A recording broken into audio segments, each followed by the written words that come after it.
안녕하십니까. 목사 신부 랍비 시리즈 마지막 이야기입니다. 그동안 너무 거룩한 이야기만 하다 보니 답답한 생각이 들어 머리도 식힐 겸 신부님과 목사님이 오토바이를 타고 나갔습니다. 둘이서 오토바이 한 대에 타고 신나게 달리다가 과속으로 교통경찰에게 걸리고 말았습니다. 교통경찰이 세워보니 신부님과 목사님이 아니겠습니까? 그래서 웬만하면 봐주려고 이렇게 말했습니다. 아실만한 분들이 천천히 가십시오. 사고 나면 큰일 납니다. 그러자 신부님이 말했습니다. 걱정하지 마십시오. 예수님께서 함께 타고 계십니다. 이 말을 들은 경찰이 말했습니다. 그러면 범칙금 스티커를 끊겠습니다. 아니 왜요? 3명이 타는 것은 위법이니까요. 지난 시간에는 하느님의 창조를 알아보았습니다. 하느님께서 창조하신 이유는 당신의 사랑과 선하심을 나누기 위해서지만 하느님의 창조를 필연적으로 생각해서는 안 됩니다. 또한 하느님께서 먼 옛날 태초에 한번 천지를 창조하고 지금은 은퇴하신 우주의 건축기사 같은 분으로 생각해서도 안 됩니다. 창조교리의 핵심은 사람을 비롯한 우주 만물이 하느님께 의지해 하느님 덕분에 존재한다는 것, 하느님은 모든 것의 근원이요 목표라는 것을 알아보았습니다. 오늘은 성경에 나타난 창조교리를 알아보겠습니다. 구약 성경에서 창조교리는 그 구상과 발전이 상당히 늦은 편입니다. 구원에 관한 교리는 기원전 13세기 이집트 탈출 사건부터 구상되고 발전했지만 창조에 관한 교리는 기원전 6세기 바빌론 유배 중에 본격적으로 숙고되고 발전했습니다. 구약 성경에서 창세기 1장, 2장의 창조 이야기는 고대 메소포타미아의 신화, 특별히 에누마 엘리시와 아트라하시스의 영향을 받았습니다. 에누마 엘리시는 마루둑이라는 남신이 티아맛이라는 여신의 총사령관 킹구를 죽여 그 피와 흙을 섞어 인간을 창조했다고 합니다. 반란자의 피로 창조된 인간에게는 신들의 성전에서 일해야 할 의무가 부과되었습니다. 반면에 인간들이 노동을 전담함으로써 신들은 휴식을 취할 수 있게 되었다고 합니다. 아트라하시스는 고대 바빌론과 아시리아 지역의 서사시로서 역시 인간 창조를 언급합니다. 신들에게는 2가지 계급이 있는데 계급이 높은 신들은 놀고 쉬었던 반면 계급이 낮은 신들은 일을 해야 됐기 때문에 계급이 낮은 신들이 불만을 품고 반란을 일으켰습니다.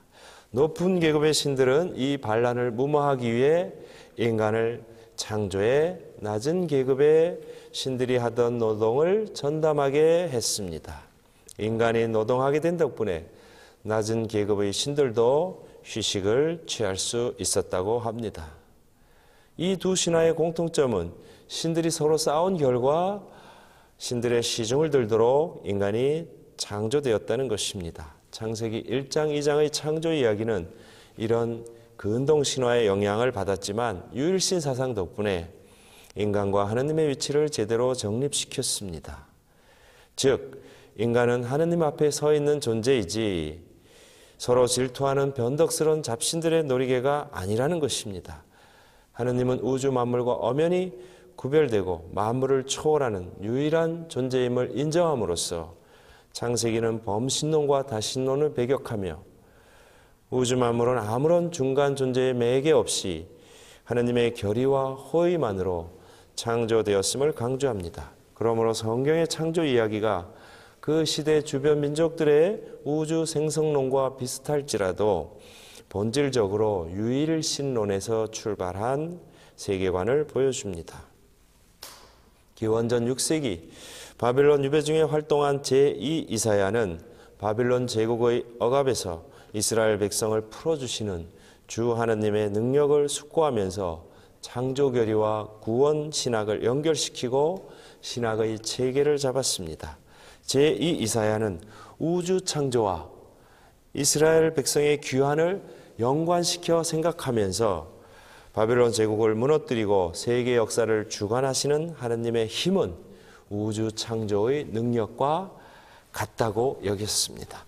제2 이사야는 태초의 천지 창조를 구원의 첫 단계로 설정하면서 이스라엘의 구원 역사를 주 하느님의 지속적인 창조 행위로 이해했습니다. 신약 성경의 창조 교리는 구약 성경의 유산을 그대로 이어받으면서 예수 그리스도를 중심으로 창조 교리 전체를 재해석했습니다. 구세주 그리스도에서 출발해 창조주 그리스도로 소급해 올라갔던 것입니다. 특별히 바오로 사도는 창조 사업에서 그리스도의 역할을 강조합니다. 고린토전서 8장은 그리스도께서 창조 사업의 유일한 중개자임을 말합니다. 주님은 예수 그리스도 한 분이 계실 뿐입니다. 모든 것이 그분으로 말미암아 있고 우리도 그분으로 말미암아 존재합니다. 고린토전서 8장 6절의 말씀입니다. 골로새서 1장에서 바오로 사도는 그리스도의 우주론적 역할을 강조합니다. 그분은 보이지 않는 하느님의 모상이시며 모든 피조물의 맞이이십니다. 만물이 그분 안에서 창조되었기 때문입니다. 골로새서 1장 15절 16절의 말씀입니다. 그리스도는 모든 피조물의 맞이로서 창조사업의 중개자라는 것입니다. 요한은 복음서 서두에서 성자의 영원한 탄생과 창조의 원동력인 말씀을 강조함으로써 창조에서 그리스도의 유일하고 독특한 역할을 드러냅니다. 이상으로 성경에 나타난 창조 교리를 살펴보았고 다음 시간에는 창조에 관한 교회의 가르침을 살펴보겠습니다. 다음 시간까지 안녕히 계십시오.